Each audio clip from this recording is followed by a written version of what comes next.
कल एक नशेड़ी नेता भारत के हिंदुओं को हिंदुत्व और हिंदुत्ववादी की परिभाषा समझा रहा था। न जाने कौन सा सूखा नशा करता है जिसे यह नहीं मालूम कि पीठ किसको कहते हैं और छाती किसको कहते हैं। बोल छाती रहा, दिखा पीठ रहा है। हिंदुत्व की बात करता है जबकि खुद हिंदू नहीं है।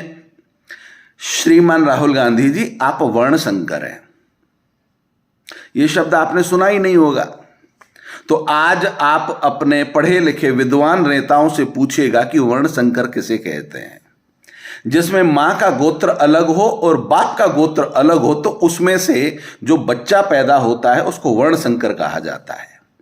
आपको यह भी नहीं मालूम होगा कि खच्चर किसे कहते हैं। घोड़े और गधे में से जो बच्चा पैदा होता है, अर्थात घोड़ी और गधी में से जो संतान पैदा होता है, उसे खच्चर कहा जाता है। ऐसे ही जिस मां का और बाप का गोत्र अलग अलग हो उसमें से जो बच्चा पैदा होता है उसे वर्ण संकर कहा जाता है। इसलिए हिंदुत्व की परिभाषा आप मत बताओ तो अच्छा है। जिन विषयों को लेकर आपको कहा जाता है उन विषयों पर अगर आपको ज्ञान ना हो तो ना बोले, अच्छा होगा। क्यों अपनी मां की रही खई इज्जत की और धज्जियां उड़वाने का काम करते हो। और सोनिया जी, जब आपको कई कांग्रेसी नेता ये राय और सलाह देते हैं कि आपके बेटे में अगर इंजीनियर डॉक्टर बनने की काबिलियत है तो इंजीनियर डॉक्टर बनाते, उसमें कुछ और बनने की काबिलियत है तो वो बना देते। अरे राजनेता बनने की काबिलियत ना आप में है ना आपके बेटे में।